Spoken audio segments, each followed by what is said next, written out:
우리의 전하는 것을 누가 믿었느냐. 이런 제목으로 성찬 설교를 전하도록 하겠습니다. 이사야 53장에는 구약에서 발견되는 메시아에 대한 가장 위대한 예언이 담겨져 있습니다. 그런데 메시아를 소개하는 선지자의 장엄한 메시지의 시작은 뜻밖에도 메시아에 관한 인간들의 불신앙과 거부를 예언하고 있는 것으로 시작됩니다. 그래서 오늘 읽은 1절을 직역을 하면 우리가 들려준 것을 누가 믿었으며 여호와의 팔이 누구에게 드러났는가, 이런 의미가 됩니다. 즉 이 말씀의 의미는 모든 시대의 하나님의 종들과 성도들이 힘을 다해서 전파하고 증거하게 될 메시아에 관한 모든 말씀들이 많은 사람들에 의해서 실상은 거절되고 거부될 것에 대한 예언의 말씀입니다. 사도 바울은 이사야의 이 말씀을 인용해서 복음을 거부하는 자들에 대해서 고발하기를 로마서 10장 16절에서 그러나 저희가 다 복음을 순종치 아니하였도다. 이사야가 가로되 주여 우리의 전하는 바를 누가 믿었나이까 하였으니 라고 기록하고 있고, 곧바로 이어서 17절에 말하기를 그러므로 믿음은 들음에서 나며 들음은 그리스도의 말씀으로 말미암느니라, 이렇게 기록되어 있는 것을 볼 수 있습니다. 사람들이 믿음을 갖지 못하는 이유가 말씀을 듣지 못하면서 비롯된다고 밝히고 있는데, 여기서 들음이란 그냥 들려오는 소리를 귀로 듣는 그것이 아닙니다. 여기서 들음은 고도의 집중력을 가지고 그리고 그 말씀을 이해하려고 하는 진지하고 진실된 마음으로 귀를 기울이는 것을 뜻합니다. 복음을 듣는 모든 사람들이 믿음이 저절로 생기는 것이 아니라 마음을 기울여서 복음을 들을 때 그 말씀을 통해서 믿음이 생겨나는 것이고, 여기서 말씀은 그냥 아무 말씀이나 논리가 아니라 반드시 예수 그리스도의 말씀, 선명한 복음이어야 한다는 것을 성경은 분명히 명시하고 있습니다. 이사야를 비롯해서 모든 시대의 선지자와 사도와 그리고 하나님의 자녀들이 세상을 향해서 전한 것이 무엇입니까? 그것은 예수 그리스도로 말미암은 구원의 기쁜 소식인 복음이었습니다. 하나님께서 창세기에서부터 타락한 인간을 구속해서 다시 회복시키실 것에 관해서 줄기차게 예언하면서 그 계획을 말씀해 오셨습니다. 구약에서 비롯된 그 장구한 구속사의 드라마는 구원의 계시를 이어가는 위대한 역사의 흐름을 우리에게 똑똑히 보여줍니다. 역사는 계속해서 한 가지 주제 그리고 한 사람의 출현에 대해서 그것을 놓치지 않고 전달해 왔습니다. 그것은 바로 메시아에 대한 예언이었습니다. 그럼에도 불구하고 성경은 단언하기를 많은 사람들이 복음을 듣게 될 것이지만 대다수의 사람들은 그것을 믿지 않을 것이라고 예언하고 있다는 점입니다. 참으로 아이러니한 말씀이 아닐 수 없습니다. 많은 사람들이 믿지 않을 메시아의 출현을 성경은 왜 그토록 집요하게 예언하고 강조해 온 것일까요? 여기서 우리는 중대한 진리를 깨닫게 되는 것입니다. 예수 그리스도를 구주로 믿는 일은 결코 인간의 노력이나 의지에 의해서 비롯되는 것이 아니라는 점입니다. 성도 여러분, 복음은 절대로 대중적이지 않습니다. 그 누구도 쉽게 받아들이지 않고 부정하고 극렬히 거부할 그런 복음이라고, 그런 하나님의 아들의 그 존재하심이라고 성경은 분명히 말씀합니다. 그러므로 많은 사람들에게 거부될 그 복음의 진리가 믿어지게 될 자들, 그들에게 임하는 이 놀라운 은혜의 가치가 얼마나 위대한 것인지를 이사야의 말씀은 그래서 우리에게 분명하게 그것을 암시해주고 있는 것이죠. 복음이 들려지고 깨달아지고 믿어지게 되는 이 일은 허다한 사람들에게는 거부될 일이기 때문에 예수 그리스도의 구주 되심이 어느 날 우리 영혼에 각인된다는 것은 이건 기적 중에 기적이 아닐 수 없는 일입니다. 그러므로 신앙의 핵심이 무엇이냐? 예수 그리스도, 그분이 누구이시고 그가 왜 이 세상에 오셨고 그분을 통한 하나님의 구원 계획이 무엇인지를 깨닫게 되는 것, 선명한 복음의 기초 위에서 구원에 이르게 되는 믿음을 정확하게 이해하게 되는 것이 그 무엇보다도 중요한 주제이고, 결국 이와 같이 한 사람이 지닌 믿음의 그 깊이와 진정성에 따라서 그 믿음이 참된 믿음인지 거짓된 믿음인지가 드러나게 되는 것이고, 그것에 따라서 영벌과 영생이 결정나게 되는 것이라는 것. 신앙에서 가장 중요한 질문이 무엇입니까? 예수 그리스도는 당신에게 어떤 분이십니까? 하는 질문입니다. 교회를 오래 다녔고 수많은 설교를 들었고 많은 봉사를 한 것이 중요한 게 아니라 이 질문에 대한 고백적인 선명한 답을 말할 수 있는가의 문제가, 그것이 그 무엇보다도 중요할 따름입니다. 만약 이 질문에 대한 자기 고백적인 명쾌한 대답이 이루어지지 않는다면 어떤 의미에서 그 사람의 신앙은 시작조차도 하지 않은 것으로밖에 볼 수 없을 수 있습니다. 바쁘고 분주한 삶을 살아가고 있는 오늘의 그리스도인들에게 있어서 그러한 원론적인 질문은 그렇게 중요하지 않다고 여겨질 수 있습니다. 그런데 만약 그렇다면 하나님의 위대하신 구원 계획에서 이 주제를, 이 질문을 그렇게 가볍게 생각하는 그 사람도 그렇게 중요한 사람으로 간주될 수 없다는 것을 잊어서는 안 됩니다. 주님께서는 빌립보 지방에 이르러서 제자들에게 벼랑간 이런 질문을 던지십니다. 사람들이 나를 누구라고 부르더냐 하는 질문이었습니다. 제자들의 답을 듣고 난 다음에 단도직입적으로 예수님이 이번엔 제자들에게 물어보십니다. 그러면 너희는 나를 누구라고 생각하느냐? 가장 중요한 질문입니다. 언제나 자주 우리 자신에게 던져야 될 질문입니다. 예수 그리스도가 내게 있어서 어떤 분이신가? 그분이 어떤 존재이신가? 얼마나 중요한 가치이시고 내 인생의 우선순위 속에 어떤 위치에 그분이 계시는 것인가? 여러분, 이 질문은 주님께서 가장 중요하게 여기셨던 질문이었습니다. 이 질문에 대해서 베드로처럼 주는 그리스도시요 살아계신 하나님의 아들이십니다라는 명쾌한 대답이 있을 때, 그 대답이 영혼의 깊숙한 곳으로부터 고백되어져 나올 때 성경 또한 여러분에게 답변을 해줄 것입니다. 뭐라고요? 그대는 진실된 하나님의 자녀이고 영원한 생명에 이르게 된 구원받은 하나님의 자녀입니다 라고 말입니다. 그리고 그렇게 분명한 고백을 받아낸 자들에게 이제 성경은 신앙에 필요한 모든 지식들을 그들에게 제공해 주게 될 것이고 더 심오한 계시의 세계로, 은혜의 바다로 이끌어가게 되는 것입니다. 문제는 다시 말씀드리지만 이사야 선지자가 예언한 대로 우리가 전하는 그 생명의 복음을 누구도 쉽게 믿으려 하지 않는다는 사실입니다. 타락한 인간의 이성과 정신은 쉽사리 자기를 죄인이라고 인정하려고 들지 않고 인류의 메시아로 칭하는 예수께 무릎을 꿇을 생각이 전혀 없다는 것을 우리는 생각해야 합니다. 오늘날의 교회가 자행하고 있는 가장 반성경적이고 불신앙적인 작태들은 복음을 대중화하는 것입니다.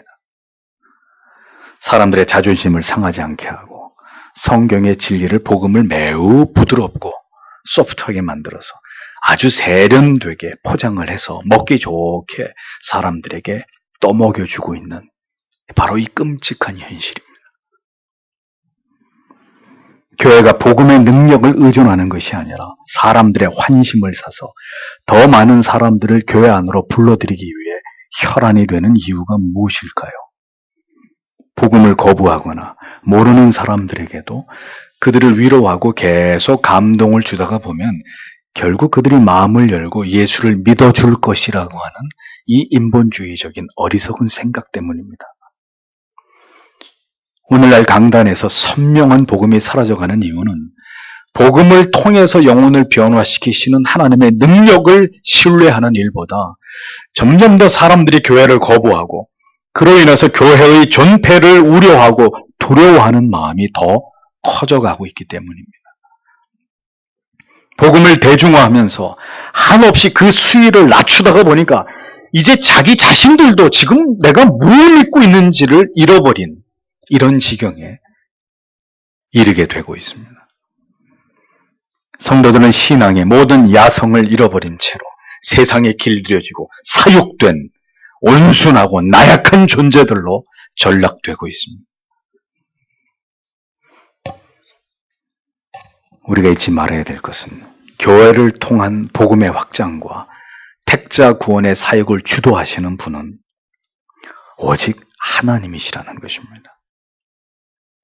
선명한 복음을 전하는 것은 사람이지만 그 영혼을 변화시켜서 구원에 이르게 하시는 분은 오직 하나님뿐이시라는 것을 우리는 분명하게 믿어야 합니다.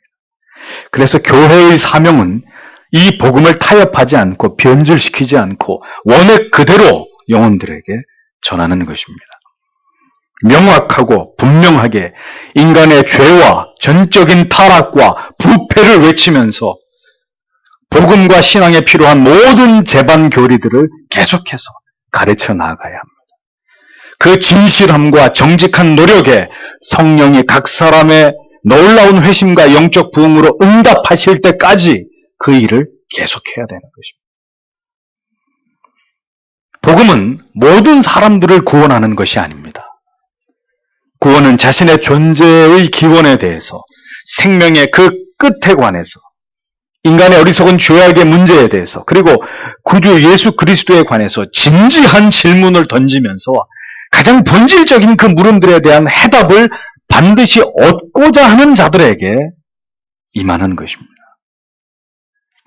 그렇게 구원으로 부르신 자들은 반드시 그와 같은 영혼의 극렬하고 진지한 반응을 통해서 복음에 대한 많은 목마름이 자기 안에 있다는 것을 드러내게 되어 있습니다. 그러므로 여러분에게 고합니다. 언제나 우리의 영혼 가운데 복음에 대한 거룩한 호기심과 갈망이 없다는 것에 대해서 심각하게 우려해야 합니다. 진리에 대한 죽음 같은 무관심으로 일관하고 있는 자신의 영혼에 대해서 깊은 고민이 있어야 합니다. 영생이 아니면 영벌에 처하게 될 자신의 영혼의 운명에 대해서 무관심으로 일관하는 일에 대해서 더 이상 방관하지 말고 반드시 책임 있는 결단을 하나님 앞에서 내려야 하는 것입니다. 여러분의 모든 생각과 행동은 하나님의 계획하심이 아니라 여러분 자신이 스스로 내린 행동과 결단이고 그에 대한 모든 결과 또한 여러분 자신이 감당해야 된다는 것을 잊어서는 안 됩니다.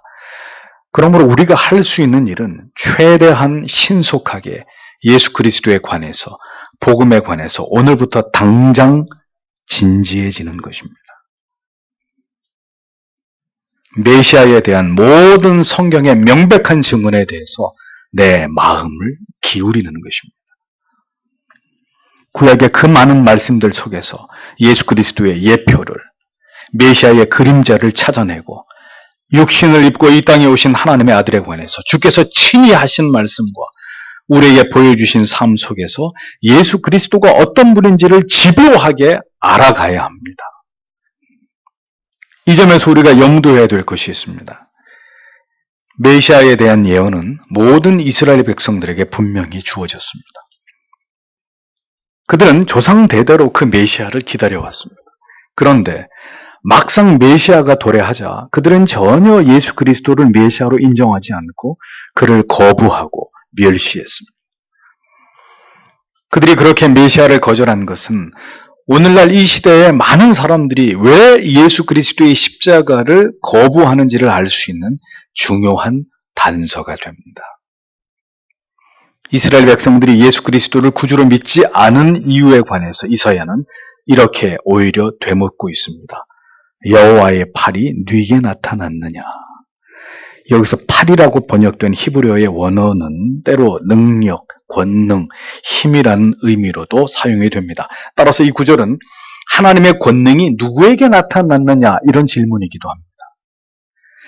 이사야가 이렇게 표현한 것은 하나님의 구원의 권능이 누구에게 나타나는지를 궁금하게 여겨서가 아닙니다. 정확한 의미는 구원에 있어서 여호와의 권능을 알아볼 자가 누구인가, 과연 얼마나 되겠는가, 이런 뜻입니다.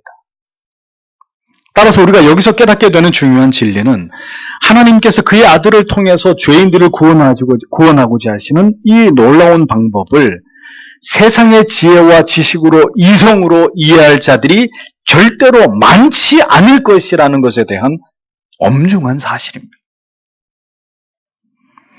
많은 사람들이 교회 안에 있든 교회 밖에 있든 메시아를 통한 자신들의 구원의 문제에서, 또 그리스도의 메시아 되심의 주제에 관해서 철저하게 무관심할 거라고 성경은 분명히 예언합니다. 다음 절에서 이사야 선지자는 이 사실에 대해서 더 설득력 있는 설명을 덧붙입니다.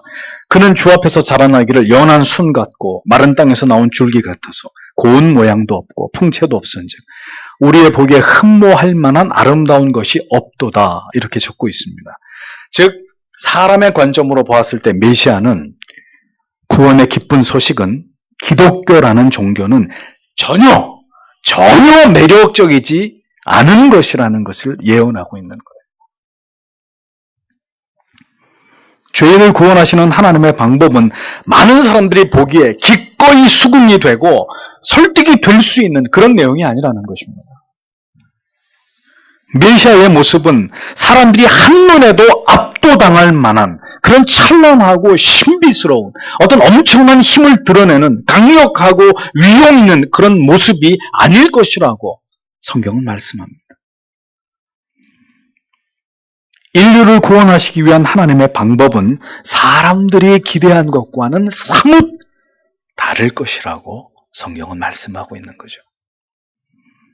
메시아의 모습은 뛰어난 학식을 갖추고 세상을 쥐락펴락할 수 있는 강력한 권력을 가졌거나, 외향적으로 보았을 때 모든 사람들이 호감을 얻을 수 있는 그런 모습과는 전혀 다른, 흠모할 만한 외적인 어떤 매력도 존재하지 않는 아주 볼품없는 한 시골 출신의 그런 인물일 뿐이라고 성경은 메시아에 대해서 이야기합니다. 그분이 예수 그리스도, 인류를 구원할 자라고 성경은 밝힙니다.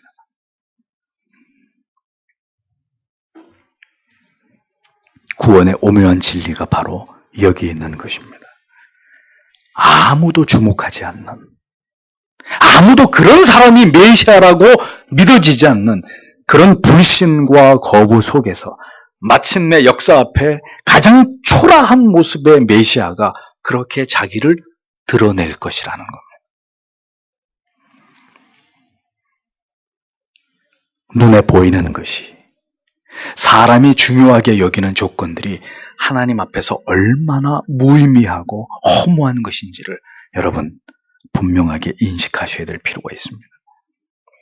예수께서 바로 그런 모습으로 이 세상에 자신을 알리셨기에 오직 그를, 메시아를 알아볼 수 있는 믿음의 눈을 열어주신 자들만이 그를 알아보게 되는 것입니다.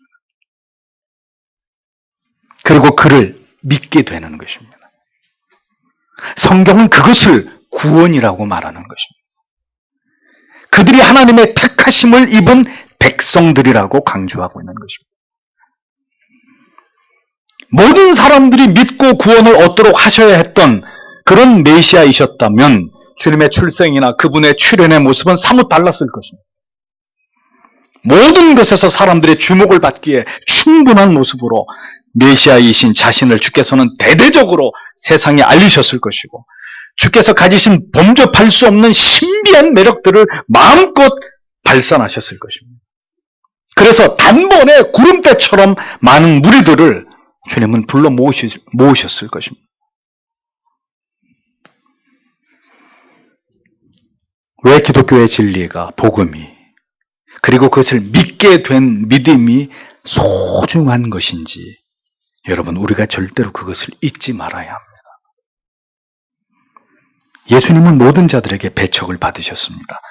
가까운 자기 동네의 사람들에서부터 모든 유대인들과 유대주의 종교 지도자들, 그들 모두의 적이 되셨습니다. 이유는 그분이 그들이 바라고 원하던 메시아가 아니었다는 이유 때문이었습니다. 모든 사람이 우러러보는 그런 가문과 문벌을 가지고 로마를 비롯한 이스라엘을 무시하는 모든 이방 나라 사람들의 간담을 서늘하게 할 수 있는 그런 위대한 권능과 이적과 기사를 행하는 강력하고 용맹한 통치자로서의 메시아를 그들은 고대했단 말입니다. 그러나 그들 앞에 나타난 메시아는 주목할 만한 고운 모양도 좋은 풍채도 흠모할 만한 어떤 아름다움도 가지지 않은 그런 예수였고, 자기들을 압제로부터 구원하기는커녕 속수무책으로 로마의 병사들에 의해서 채찍을 맞고 십자가에 높이 매달리는 것이 고작이었던 그런 인물이었습니다. 메시아의 이런 출생은, 이런 출현은 성경이 예고한 바이지만 이스라엘 백성들이 바라고 고대한 모습은 아니었다는 것입니다. 그들의 집착과 편견 때문에 그들은 눈과 귀에 이러한 메시아에 대한 예언은 전혀 보이지도 들리지도 않았던 것이고, 그로 인해서 그 초라한 예수 그리스도의 외모, 그 뒤에 숨겨진 그 위대한 구원의 능력을 그들은 절대로 볼 수 없었고, 그래서 극렬히 그를 거부했던 것입니다. 이스라엘 백성들의 메시아에 대한 이러한 오만한 편견은 그럼 그들만의 것일까요? 모든 시대의 그리스도인들도 동일하게 이와 같은 성경에 정초하지 못한 인간적인 편견과 아집으로 인해서 예수 그리스도를 오해할 수 있다는 것을 우리는 기억해야 합니다. 사람들은 생각하기를 예수를 믿으면 내 인생에 이러이런 문제들이 해결돼야 되고, 사업이 잘 돼야 되고, 병이 나아야 되고, 자네들이 복을 받아야 된다고 생각합니다. 신앙에서 가장 위험한 것은 진리의 모든 주제들을 자신의 생각과 방식으로 이해하고 믿고 수용해 버리려고 한다는 점입니다.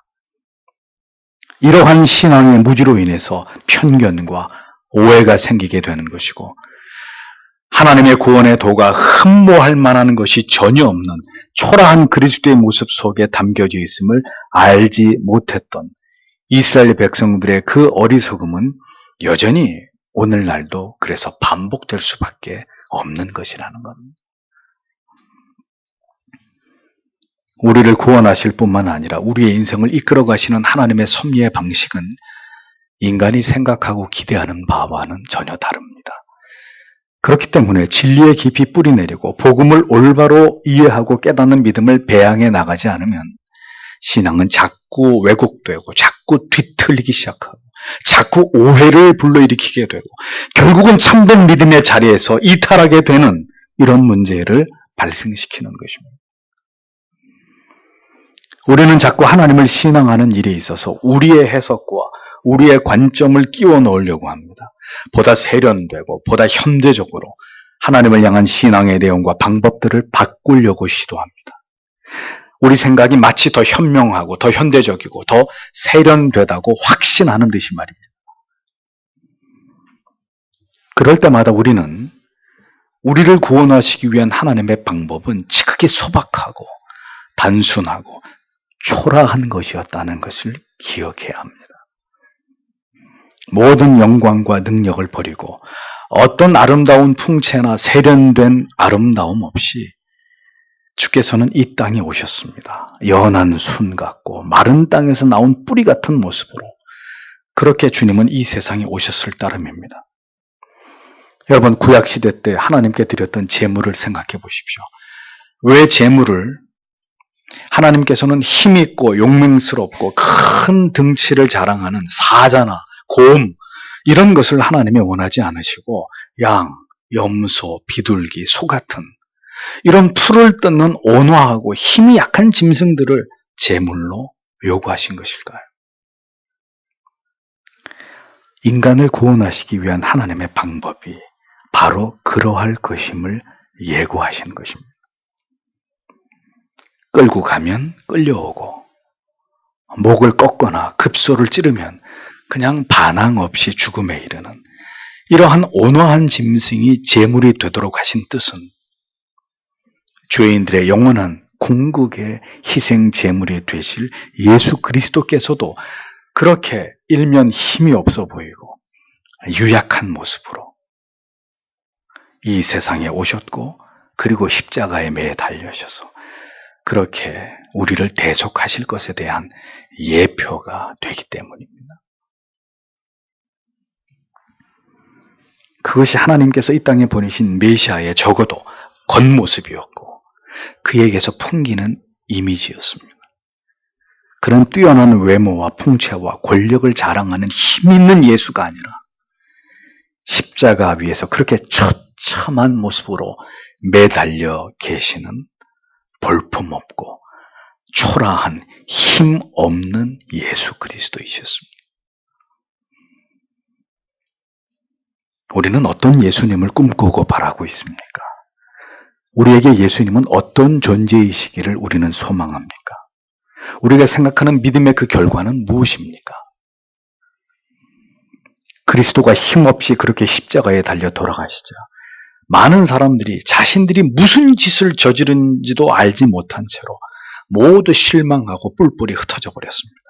그 가운데는 예수님의 제자들도 포함되어 있었습니다. 모두 자신들이 생각한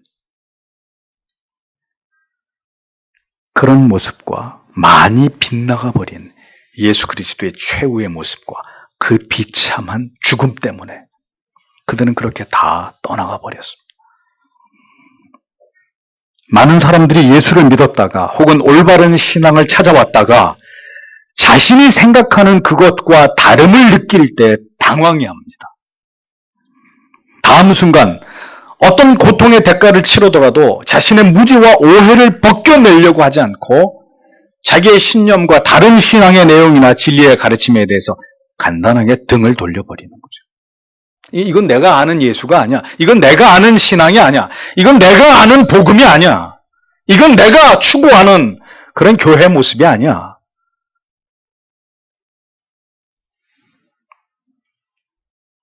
자신이 생각한 복음이 아니라는 거예요.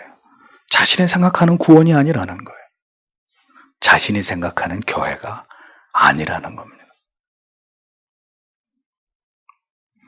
하나님의 구원의 방법이 이 땅에 오신 하나님의 아들 메시아의 모습이 자기들이 기대한 것과 다르다는 이유 때문에 그분을 배척하고 십자가에 그를 매달아 죽인 것처럼 말입니다. 그러나 기억하십시오. 진정으로 구원의 은총을 입은 하나님의 자녀들은 바로 그 예수 그리스도의 초라함을 사랑할 수밖에 없습니다. 고운 모양도 없고 풍채도 없는 그 예수 그리스도를 사랑하고 그분을 찬송하고 그분을 경외하지 않을 수 없게 됩니다. 우리를 위하신 그 나약함을, 우리를 위하신 그 궁색함을, 그 수치스러운 모습을, 그 피를 흘리면서 어린 양처럼 그렇게 결박되어 계시던 그 모습을, 그렇게 십자가 위에서 물끄러미 하늘을 응시하시던 그 힘없는 그분의 눈빛을 사랑할 수밖에 없게 되는 것입니다.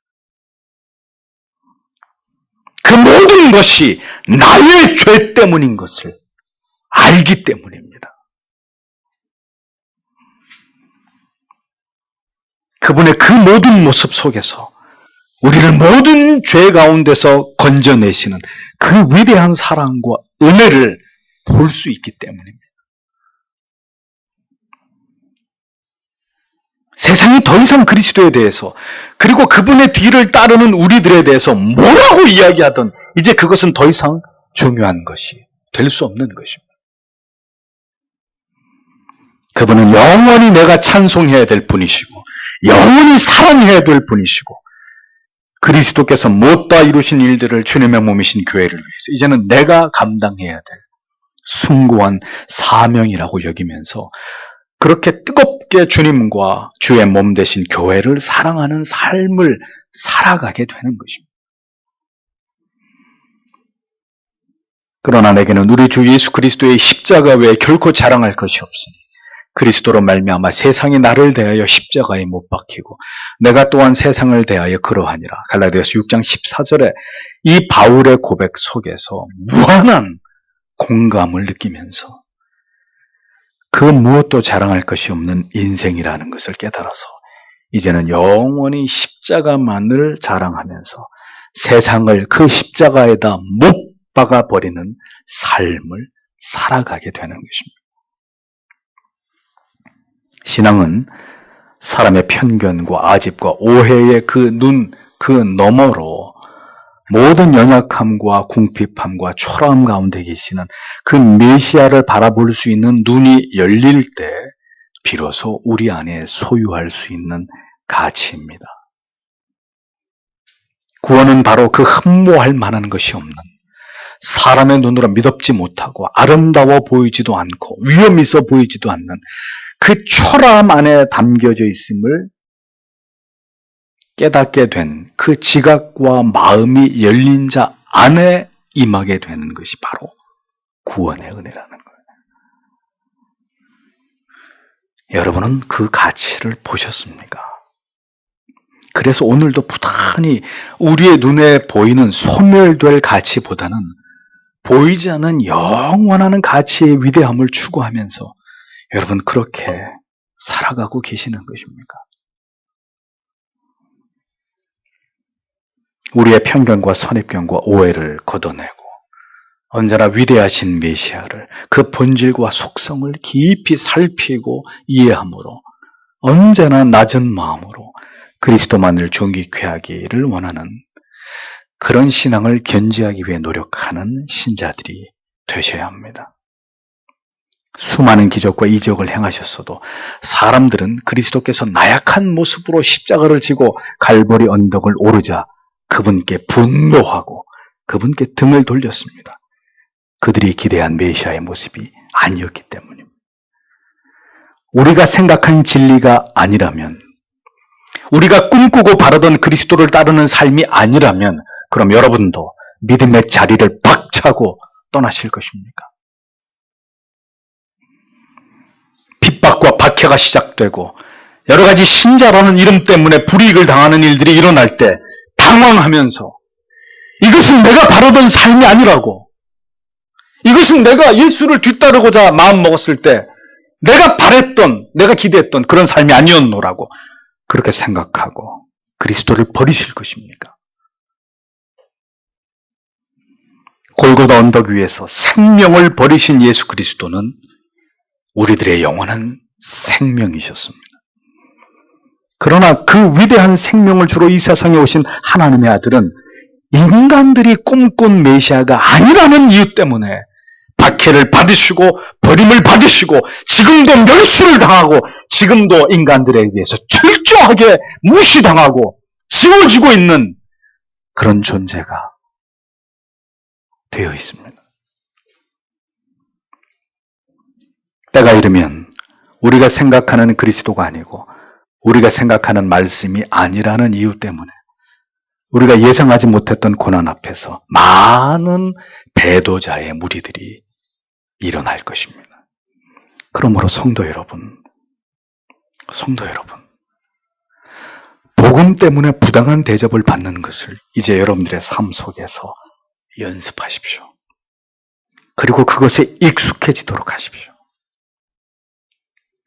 이 세상의 눈으로 흠모할 만한 어떤 것도 그리스도 안에서 찾으려고 하지 마십시오. 그 어떤 성공되고 형통한 삶을 이제는 기독교의 신앙 안에서 그만 접으십시오. 세상이 볼 때 아름답고 세련되고 탁월한 외모를 지닌 그리스도는 교회 안에 존재하지 않습니다. 그런 예수를 찾았다면 그분이 지금 이 자리에 오셨어도 여러분 가운데 그 누구도 그 주님을 알아볼 자가 없을 것입니다. 그리스도 안에서 고귀한 것을 발견한 사람은 치욕스러운 그 십자가까지 자랑스러워할 수 있어도 그리스도 안에서 어떤 보배로운 가치도 발견하지 못한 사람에게는 복음은 한없이 초라하고 부끄럽고 감춰버리고 싶은 가치가 될 뿐입니다.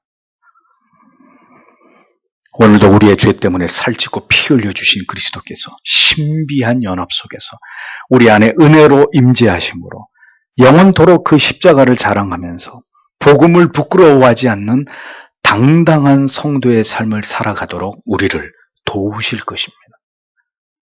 어떤 환난과 핍박이 도래해도 주께서 우리를 부끄러워하지 않으셨듯이 우리 또한 그 십자가를 자랑하면서 담대하게 우리의 믿음을 지킬 수 있도록 오늘도 강권하시는 하나님의 은혜가 우리 모두의 영혼을 사로잡으실 것임을 저는 믿습니다. 비천한 죄인들을 위해서 당신이 창조하신 세상 가운데 머리 둘 곳차 없는 삶을 사시다가 우리를 위해서 자신을 모두 내어주신 그 주님을 바라보십시오. 그토록 우리를 사랑하신 주님을 오늘도 마음을 다해서 의지하십시오. 여러분들의 그 기댐을 싫어하시는 주님이 절대로 아니십니다. 죄악 가운데 멸망당함을 차마 보실 수 없어서 그렇게 모든 옹색하고 초라함 속에 자신을 두고 그 척박한 생애를 살아가신 주님을 성도 여러분, 오늘도 깊이 묵상하시면서 그것이 누구를 위한 사랑이었는지를